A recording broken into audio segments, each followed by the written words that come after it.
This is CounselCast, part of the Legal Talk Network, and I'm your host, Karin Conroy. When you face a complex case outside your expertise, you bring in a co-counsel for next-level results. When you want to engage, expand, and elevate your firm, you bring in a marketing co-counsel. In this podcast, I bring in marketing experts who each answer one big question to help your firm achieve more. Here's today's guest. Hi, I'm Kimberly Bennett. I am an avid traveler as well as a practicing brand strategy attorney. I run K Bennett Law. I'm a co-founder of Fidu Legal. I'm a co-founder of Atlanta Legal Tech, and probably some other things that we can get to talk about. Yeah, exactly. But I'm really excited to join you today. Thank you so much for being here, Kimberly. I really appreciate it. We have so many things to talk about, including your recent win at the Clio Cloud Conference for Fidu. So let's start with talking about that and the Clio Cloud Conference. You submitted and pitched for this huge contest. Contest, is that the right? I don't know. Yeah, I'd go for it. Pitch contest, okay. Yeah. And you won. So that's amazing, and congratulations for that. And so tell me a little bit about how that worked, and then we'll get to our big question for the episode. Sure. So, I joined forces with my co-founder, Blaine, a year ago, actually, before this pitch happened, right after last year's Clio Cloud Conference, and decided that we were going to really figure out what it looks like to build a tool that really supports subscription-based businesses. But in August we pitched, we submitted. So there's a process to do this, right? So we pitched in August, and then we found out in September that we were one of the 5 finalists. And then in October, we were able to pitch live and answer some questions with the judges, Bob Ambrosi, it was Melanie Leonard, and Victoria Hudgens. They were all judges, and they asked us questions, and it was myself that was pitching along with other representatives from each company. And that was the Tuesday, and then we had to wait all the way to the end of the conference for Jack to give his finale speech, and then we're like listening, and I'm like, okay, who won? And then, he said Fidu, and I think I blacked out after that because I was like, did you just say? Oh my gosh. Fidu? Is that what I heard? So we were among some amazing other apps, and we all integrate with Clio. We're all looking to transform the legal industry.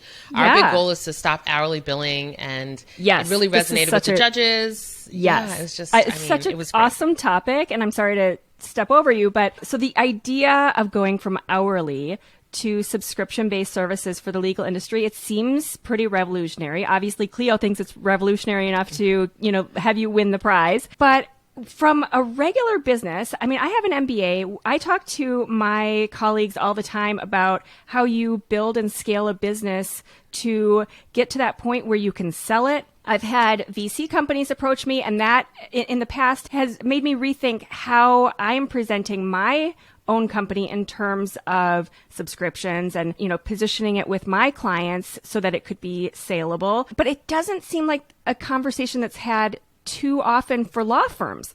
So our big question is going to be, how can law firms scale with subscription services? But I feel like a good sub part of that is why, they should do that. And then, why it is a little bit different for the legal industry. Yeah, one, our rules are outdated. So it limits who can own what. And so that prevents, I think, some of us really from understanding how we really are building businesses. And I think right now there is a big push. You see it happen across the United States, at least. Well, and it's happened in Europe already. We're really thinking about what it looks like for ownership not only to be held by attorneys for law firms, right? Yeah. So I think, one, if we lift that ban in the United States, we will see a lot more flexibility and interesting structures come to play. But still, I think a lot of us are taught to just provide the service, work, and not really think about what is the business and all the elements around it to make it viable and thriving.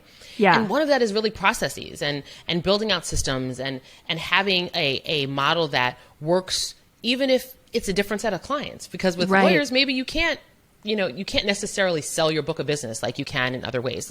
Yes, you have clients that were there, but they could leave, right? That's true of anywhere. But this gives you the ability to create a business that someone would be willing to buy because it's running, it's well-oiled, it's effective and efficient. Yeah. It really leverages technology and processes, all the things that you need to do.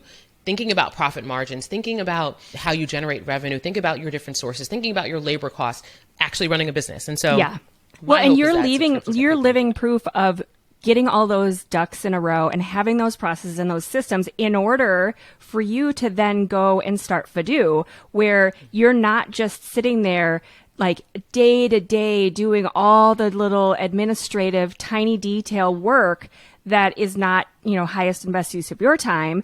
And if you were caught up in that, there's no way you would have been able to start Fidu.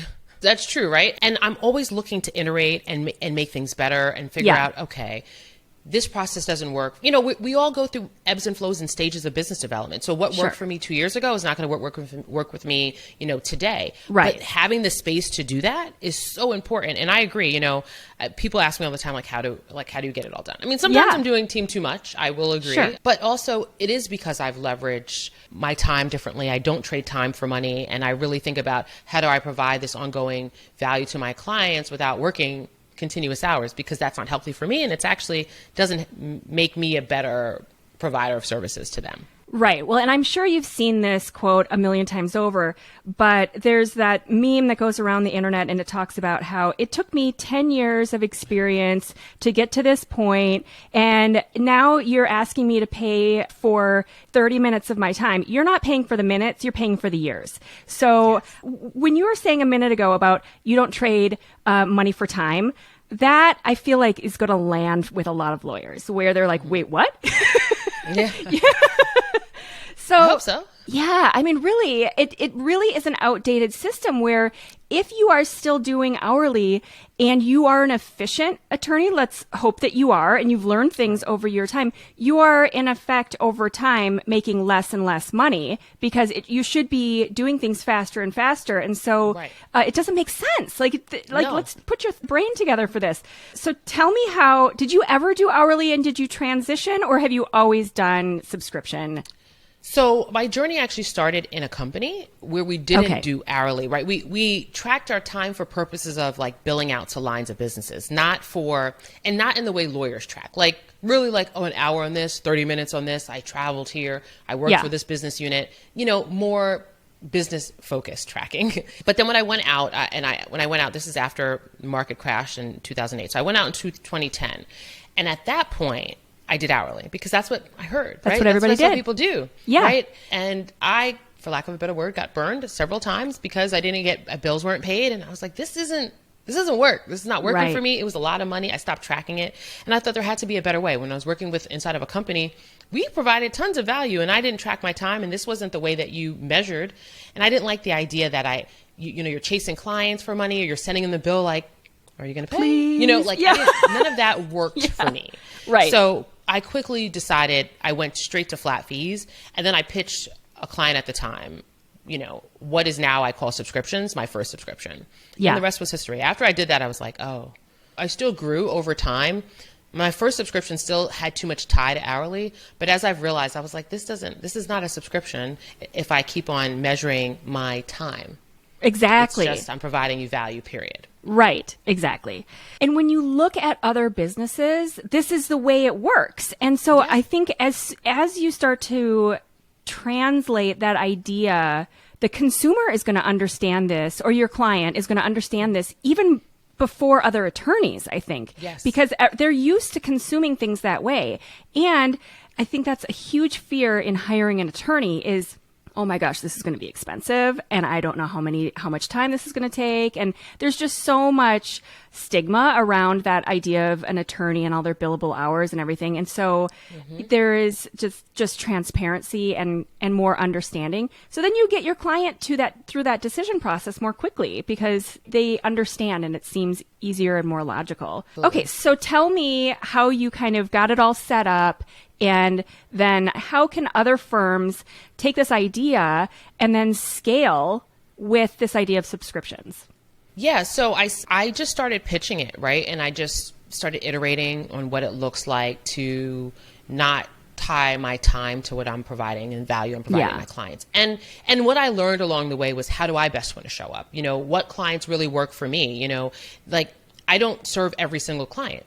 I don't talk to every client. I don't want to serve every client. There's enough people to do other things. And so I try to hone in on my strengths and the places that I really show up best and design a subscription that leverages that, works with the right types of clients and delivers the service that get them the transformations, the opportunities, or, solving problems that they're looking for. And so that's what I've grown to over the years. Yeah. And that's looked like anywhere from offering a subscription that was $95 a month to offering subscriptions that are 5-figure plus a month, right? Nice. And so is that based on you have different kind of levels of clientele, or that's just your growth over time? And so you don't really do the $95 a month clients anymore, or what does it look like in your firm? Yeah, so I still do some clients that I would call like a lead client, but they're clients that have been with me for a while. So typically, clients are with us for years, right? We were blessed in COVID not to lose any clients. We gained clients, and so we work with clients over years. So I still have some that were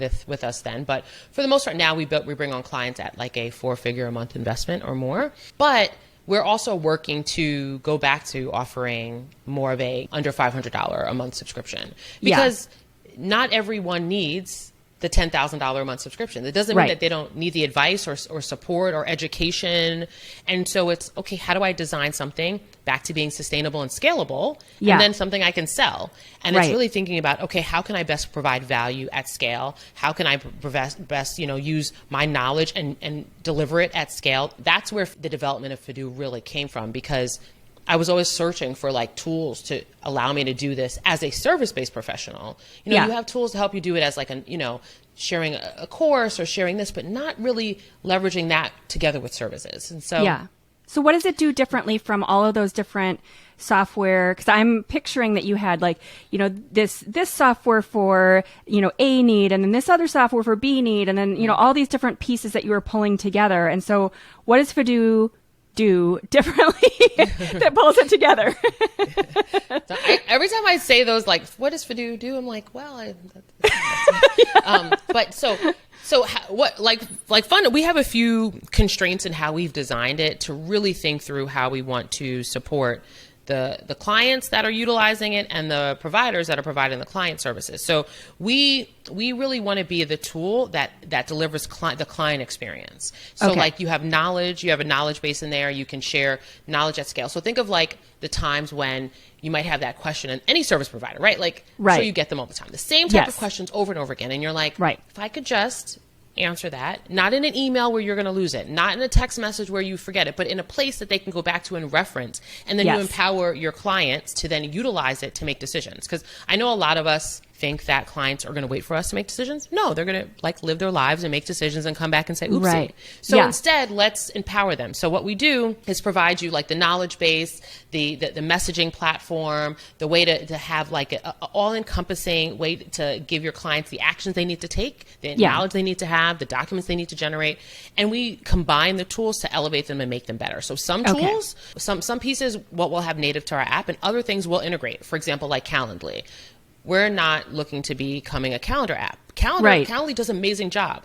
But what gets harder when you're working with clients is like making sure they use the right one and getting them in the right process. And so we're really leveraging processes to allow for you to be efficient, effective, and then scale.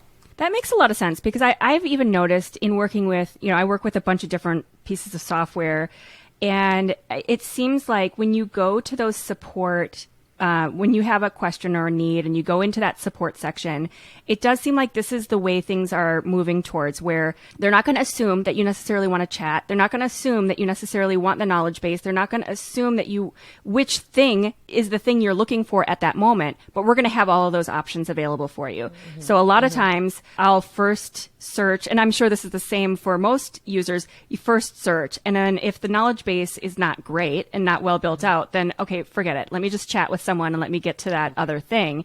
So that makes a lot of sense, where it's like, here's all these different ways where potentially you could just get your answer right away, or we're also here to help you with that as well. Right. And it's like really thinking about what is the experience that they want, and you design that. And the things that we have to do over and over again, the repetitive pieces, well, let's leverage technology to deliver some of that, whether that's like how you communicate, how you share information, how you share documents, how people complete forms, even more, even beyond where we are even today, because the goal is to really allow for the team to stay where they're at and the tools that they work with, and the client to stay in Fidu and really be able to access your value without you always having to be on the phone. Right. Always you having to answer an email and do all those other pieces.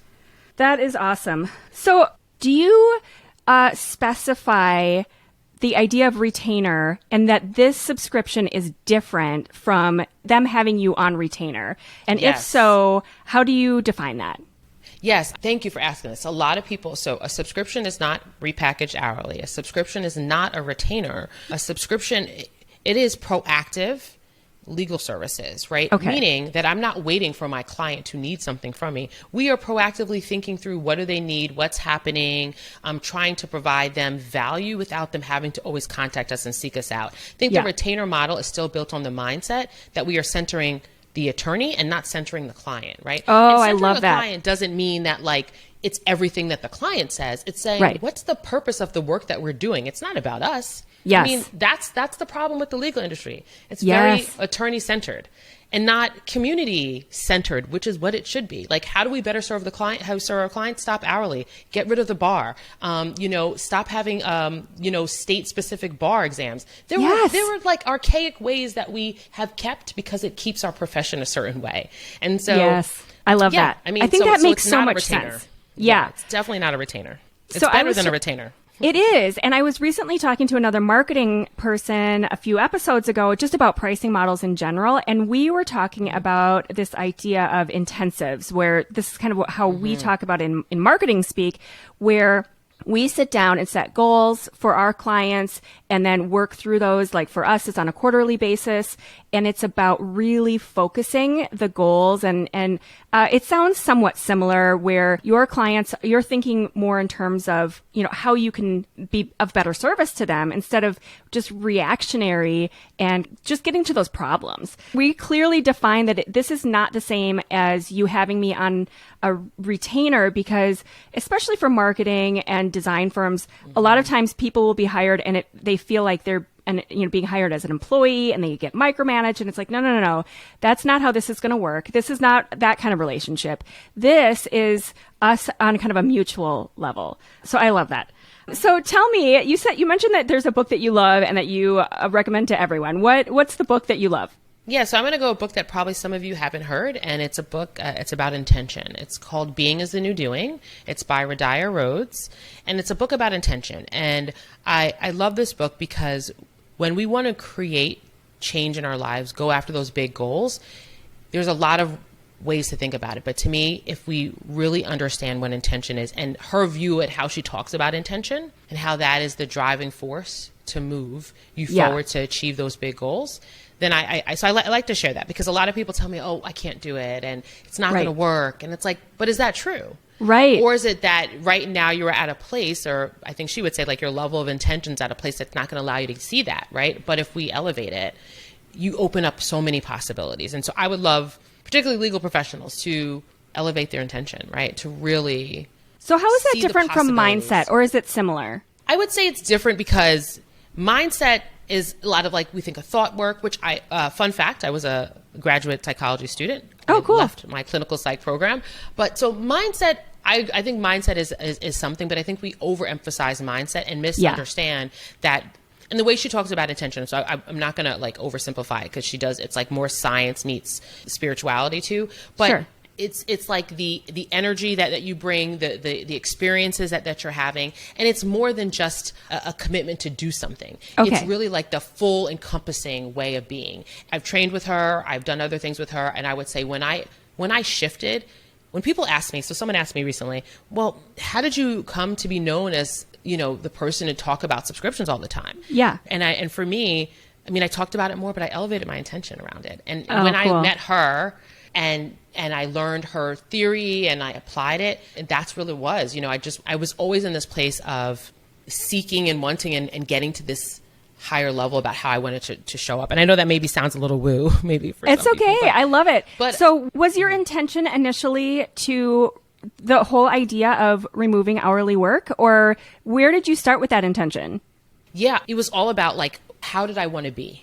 Right. Yeah. And so not simply the thought of like, I wanted to eliminate hourly work, but what does my daily experience need to be like? How do I want to live my life? It was about living, not living to work, but living to live, and work supplements it, work funds it. That's where it always started from. I didn't go into big law because I didn't want to sleep underneath a desk. I was like, that's a lot of money, but also when I break it down, that sounds ridiculous. It sucks. I care about my life and my well-being. And so when I realized hourly billing was hampering my well-being, I was like, this can't work. Like, I don't like the way I feel. I don't like the way I'm making my clients feel. And it's not like they were upset, but you can tell. So for me, it was having the energy I wanted to be and how I wanted to show up and who I know, the path that I wanted to become. And the work I wanted to do outside of just practicing law meant that I needed to find a better way. Yes. Okay. That makes a lot of sense to me. Okay. So your book sounds fantastic. We will link to that, and we will have that on the episode page as well. And thank you so much for being here. Kimberly Bennett is a trademark business strategy attorney, founder of K Bennett Law and Fidu, and so many other things.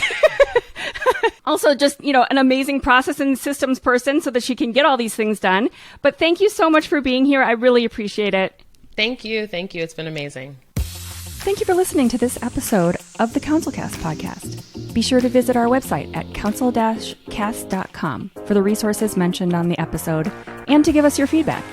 If you enjoyed this episode, I would appreciate if you could rate and review the podcast on Apple and subscribe to your favorite podcast platform. See you on the next one.